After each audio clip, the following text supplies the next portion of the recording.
Olá, é muito bom estarmos juntos novamente para que em um tempo de bênção, em um tempo de alegria, possamos também dividir aquilo que a palavra de Deus traz aos nossos corações.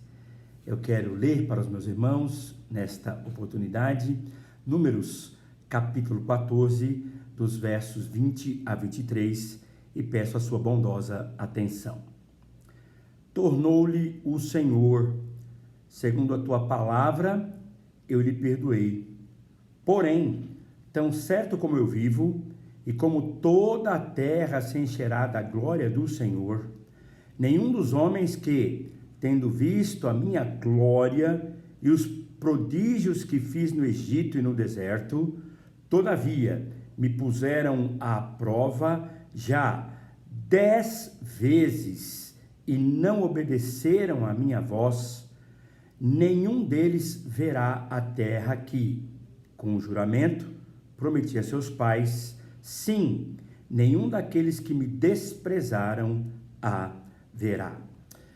Deus abençoe a leitura e a meditação da sua palavra aos nossos corações.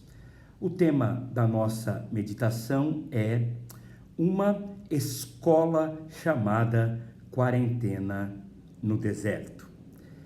É interessante que uma das metáforas mais assertivas, mais claras e que a grande maioria de nós pode concordar facilmente é que a vida é uma escola.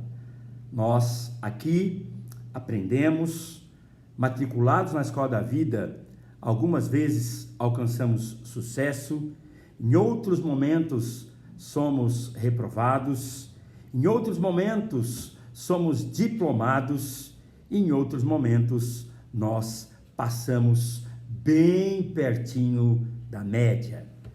Temos exigências, temos coisas a aprender, algumas vezes temos até certa facilidade, mas na maioria delas temos que nos dedicar no aprendizado. Se a escola é uma vida, e essa metáfora eu e você podemos aceitar, é também possível que nós aceitemos que a vida espiritual também siga esta lógica. Nós lemos em Coríntios capítulo 10 que todas as coisas que foram escritas para a nossa advertência, ou em outra tradução, para nosso aprendizado foram escritas. As coisas escritas no Antigo Testamento são tomadas no Novo Testamento como aulas para a nossa vida espiritual. E neste momento é mais ou menos isso que eu quero fazer, falando acerca desse texto que acabamos de ler e desta escola chamada Quarentena no Deserto, na qual nós podemos tirar algumas lições muito preciosas para os dias que temos passado. A primeira lição que eu e você precisamos aprender à luz deste texto e da experiência de Israel no deserto é que a lição preciosa que fica para todos os tempos é que nós somos pecadores. Veja como os nossos irmãos da antiga aliança revelaram as suas falhas. Veja como os nossos irmãos do Antigo Testamento revelaram os seus pecados, as suas deficiências. Deus os havia tirado com mão poderosa, Deus os havia abençoado milagrosamente com tantos e tantos eventos, coisas das pragas, a abertura do mar, os milagres, o julgamento sobre Faraó e sobre seu exército, enfim, tantas e tantas coisas acontecidas que demonstravam àquele povo o amor e o cuidado de Deus. Mas o fato é que o povo de Deus, tantas vezes abençoado e tantas vezes com demonstrações tão claras do seu amor, é vacilante, é recalcitrante, é de fato rebelde e desobedece ao Senhor. Aquele relato acerca dos espias e da terra havia deixado Deus extremamente aborrecido com aquele povo. Fora o fato desta incredulidade manifesta, eles choraram, eles lamentaram, eles disseram: melhor que tivéssemos morrido no Egito. Ou seja, eu preferia permanecer escravo do que passar pelo que eu estou passando. Vários deles até disseram assim para o Senhor: que saudade dos melões, que saudade das abóboras, que saudade das panelas de carne do Egito. Deus havia manifestado a sua graça em favor desse povo. Eles não mereciam nada da parte de Deus, mas Deus interviu. Deus entrou na história. Deus alterou aquela história, tirando aquele povo da escravidão e colocando-os em direção da terra prometida. Esta coisa gloriosa, esta coisa fantástica, encheu o coração deles num primeiro momento. Mas num segundo momento, diante dos primeiros obstáculos, diante das primeiras provações normais na escola da vida material, física e espiritual, provações normais para qualquer pessoa nesta natureza adâmica, eles reclamaram, blasfemaram, entristeceram o coração de Deus. Irmãos queridos, assim somos nós. Eu, particularmente nesses tempos de quarentena, tenho, na maioria dos dias, deitado a minha cabeça no travesseiro à noite e nas minhas orações louvado ao Senhor, porque eu tenho uma casa que me acolhe, eu tenho uma família saudável, a morte e a doença não alcançou nenhum dos meus queridos mais próximos. Senhor, quantas bênçãos eu recebo, mas quando alguns problemas acontecem, quando alguns aborrecimentos chegam ao meu coração no dia seguinte, que coisa curiosa, eu começo a reclamar da pandemia, eu começo a reclamar da minha condição, eu começo a me entristecer e deixar o meu coração endurecido, incrédulo. São variações da minha vida. Eu sou um pecador, mas quem não é pecador? Todos pecaram e carecem da glória de Deus. Sim, Deus transformou a nossa vida, mas ainda assim, nós, transformados pelo poder de Deus, libertos do Egito, ainda estamos numa caminhada na qual as dificuldades vão mostrar que o nosso coração é um coração pecaminoso. A primeira lição que eu quero que você medite na sua vida nesse momento é que Deus tem te abençoado, mas ainda assim você sabe como é o seu coração. Deus tem nos sustentado, mas ainda assim as oportunidades para ingratidão e incredulidade sempre estão aparecendo no nosso dia a dia. E é impressionante como a bondade de Deus nos liberta de muitas dessas oportunidades, mas de algumas delas nós nos vemos pecadores, ingratos e incrédulos. A primeira lição desta escola chamada quarentena no deserto é que Deus, nessas ocasiões de luta e provação, faz uma radiografia do nosso coração. Coloca um cateterismo, chega no mais profundo do nosso ser e ao bater no nosso coração, o que é que ele percebe? Sim, nós somos pecadores. Mas há uma outra lição bastante importante que na escola chamada quarentena do deserto, Israel teve que aprender e nós também precisamos na nossa vida. A segunda lição é que, apesar do nosso pecado, Deus permanece fiel. Veja que coisa importante o texto nos declara. Você não deve esquecer que a resposta de Deus, a partir do verso 20, é em face do pedido de perdão de Moisés, do verso 19 e anteriores. Preste atenção nisso. Deus não está dizendo assim: não perdoarei vocês e vocês vão perecer no deserto. Não! O Senhor Deus diz assim: eu perdoarei vocês, mas vou disciplinar e corrigir esse povo com 40 anos no deserto. Eu perdoei vocês, mas eu corrijo aqueles a quem amo. O deserto não significa que Deus nos abandonou. O deserto não significa jamais que Deus não nos perdoou. Pare de pensar nestas coisas. Quando essas coisas batem na nossa consciência e nós nos reconhecemos rebeldes, pecadores, e quantas vezes cedemos às opções e às oportunidades de ingratidão e incredulidade? Quantas vezes a nossa consciência sensível, o nosso sentimento de culpa e até mesmo a voz do inimigo tenta dizer para cada um de nós: você não tem jeito mesmo, Cláudio, você não vai mudar nunca, Deus vai desistir de você, ou melhor, pare de buscar a Deus, tome vergonha na cara. Estas coisas não são de Deus, irmãos. Deus se dirige a esse povo,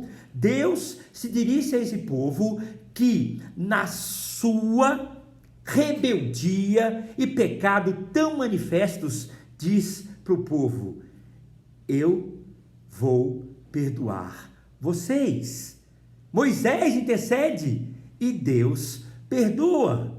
Quem intercede por nós hoje, quando nós estamos em pecado, quando nós tropeçamos nas situações da vida, quando nós estamos sendo reprovados na caminhada do deserto?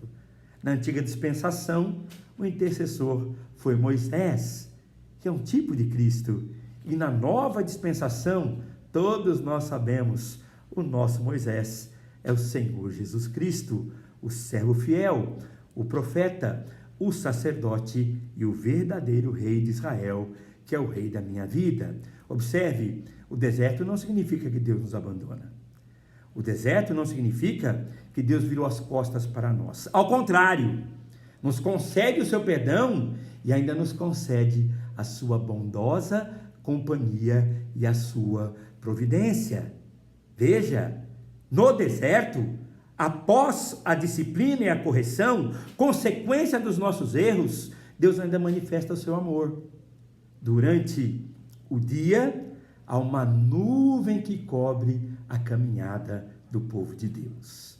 Você já deve ter caminhado no sol, e talvez a sua caminhada tenha sido difícil, o sol tenha dificultado muito o calor que você sentiu e o cansaço que se apoderou de você. Agora, imagine essa mesma caminhada no deserto.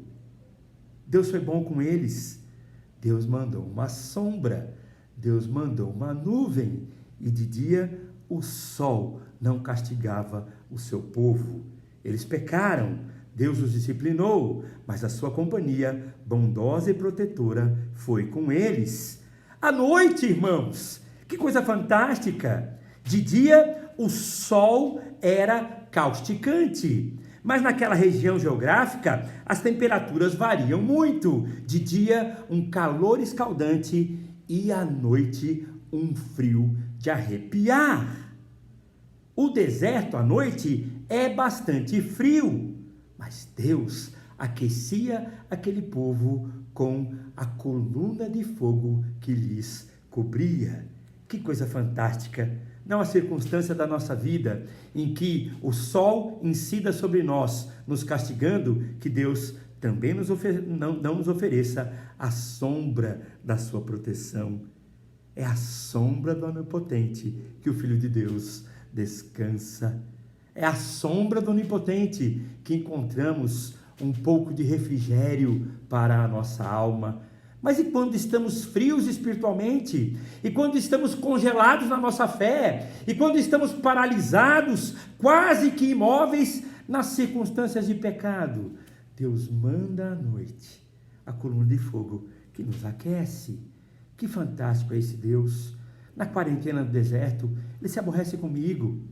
Na escola da quarentena do deserto, Eu sou reprovado por minha pecaminosidade, mas Ele não vira as costas para mim, Ele não me abandona, Ele manda codornas para que eu tenha a proteína da carne, Ele manda o maná para que eu tenha, sim, o carboidrato para a energia do dia.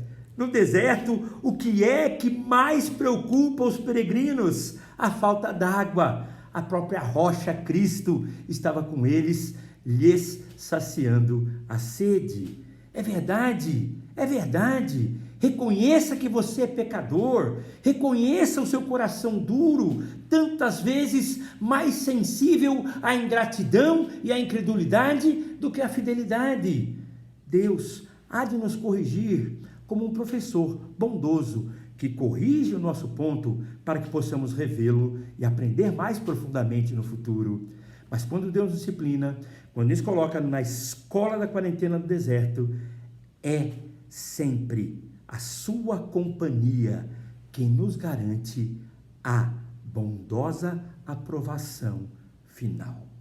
Deus nunca nos reprova para nos rejeitar.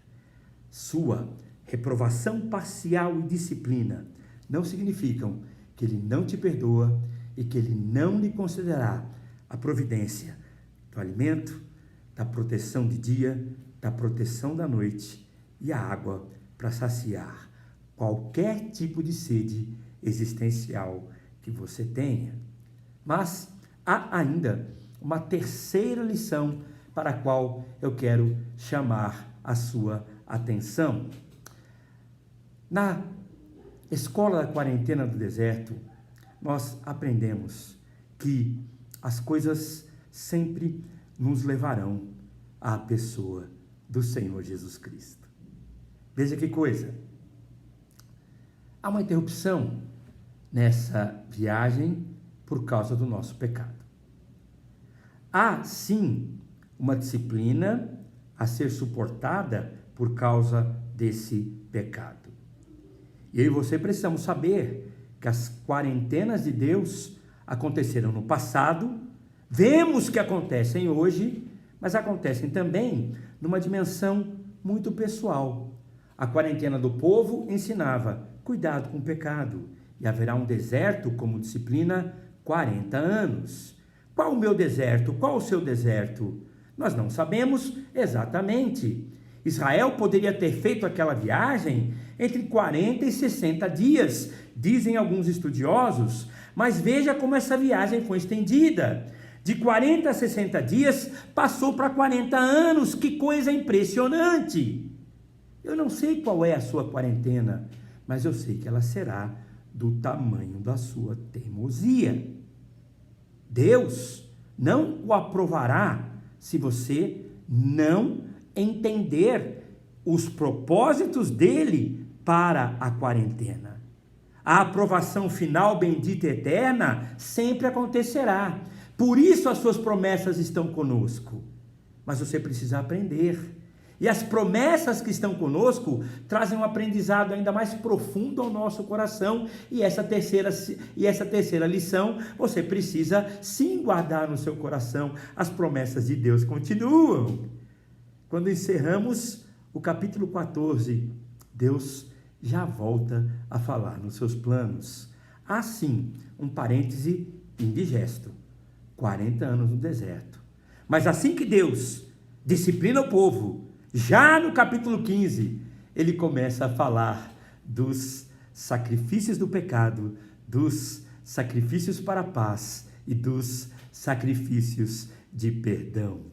Que coisa fantástica, meus irmãos! Como é bom termos um Deus como o nosso Deus, perdoador.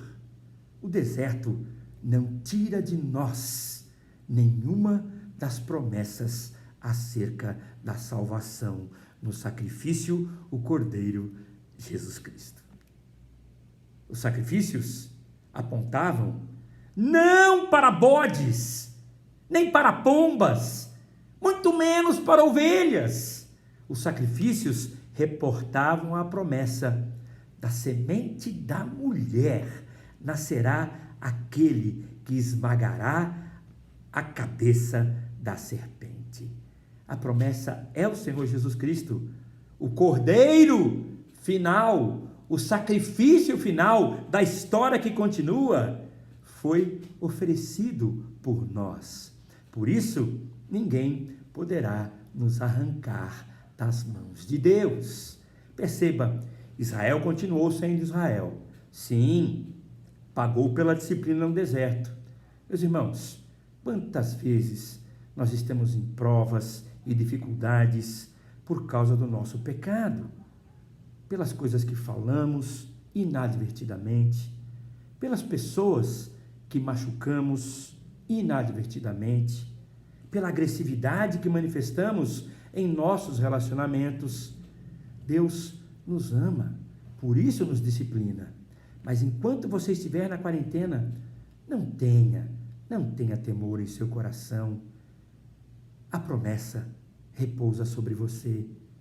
E como povo de Deus, nós continuamos Israel, porque o Cordeiro de Deus tira o pecado do mundo. Como filhos de Deus, nós não deixamos de ser filhos, porque o seu amor persevera. Lembre-se do filho pródigo, todo arrependido. Ele volta-se para o pai e diz no seu discurso mental: Pai, pequei contra os céus e contra ti, já não sou digno de ser chamado seu filho. Mas quando ele chega e fala verbalmente o discurso que mentalmente ele vinha decorando, e diz assim: Pai, pequei contra os céus e contra ti. Ele é interrompido pelo pai e ele não diz: não sou digno de ser chamado seu filho. Ele não consegue dizer mais, porque as atitudes do pai são: traga uma sandália, ele é filho, tragam um anel, ele é filho, tragam as roupas. Ele continua com a dignidade do filho. Ele estava perdido, mas não deixou de receber o meu amor. Vamos matar o novilho. É sempre o sacrifício que confere dignidade e honra de filhos para cada um de nós. Há desertos na nossa vida. O nosso coração tantas vezes se torna um coração insensível, incrédulo, ingrato, tantas vezes infiel. Mas como é boa a promessa: se formos infiéis, ele permanece fiel, porque não pode negar a si mesmo. No capítulo 14, a queda. No capítulo 15, a história volta a ser anormal, porque estava previsto um sacrifício em favor da nossa vida. Irmão querido, que nesta quarentena de Deus, que acontece hoje na vida de todos nós, o soberano possa trazer aos nossos corações essa lição. Eu sou um pecador, preciso dele, preciso olhar para o meu coração, e muitas vezes no deserto ele mostrará que nós tantas vezes vacilamos e temos saudade das panelas de carne do pecado. Nós tantas vezes o ofendemos, mas mesmo sob disciplina, a sua providência não nos acompanha. As sandálias não se desgastaram e as roupas continuaram novas. 40 anos, que providência maravilhosa. O Cristo que nos cobre é a promessa que garante que o deserto não é o definitivo. A terra prometida, a Jerusalém celeste, nos aguarda. Que Deus abençoe a nossa vida. Oremos, irmãos. Bondoso Senhor da nossa vida, te louvamos, te agradecemos pelo Deus fiel que tu és. Louvamos o teu nome, Senhor, porque tantas bênçãos nós temos recebido. Nós temos a salvação em Cristo. Por ele nós somos cheios de toda a bênção espiritual. Mas também quantas coisas temos a agradecer. Temos o alimento, temos a providência, temos a saúde, temos, bendito Deus, o lar que nos acolhe, temos a escolha e bênção de podermos estar guardados em nossas casas, quando os muitos, por fome e necessidade, têm que correr risco nas ruas. Ó Deus, louvamos o teu nome e pedimos que, sendo o Deus fiel que tu és, o Senhor continue a operar fidelidade em nossos corações. Rogamos que abençoe a nossa vida espiritual, rogamos que abençoe a nossa igreja, rogamos que abençoe a nossa pátria e o nosso mundo, para que estes dias de morte e luto possam passar, que a tua graça esteja com médicos e cientistas e todos aqueles que procuram uma solução para esse problema. Todavia, ó Deus, se na tua soberania o Senhor não quiser abreviar esses dias, humilha o mundo, Senhor, e humilha a tua igreja, para que com maior dependência ainda, para que com maior ousadia ainda, possamos proclamar que só o Senhor Jesus Cristo salva. Obrigado por esta hora bendita. Mais uma vez te agradecemos pelas tuas bênçãos. Em nome de Jesus. Amém. Irmão querido, muito obrigado pela sua atenção preciosa. Eu sei que você é alguém que entende as mensagens. Que Deus nos dê a bondade de superarmos nossas diferenças, de termos as pequenas diferenças todas superadas pela bondade de Deus. Tenha uma boa noite. Estejamos abertos a novas experiências. Que da água para o chimarrão ninguém se sinta superior a ninguém. Deus abençoe você. Obrigado, viu?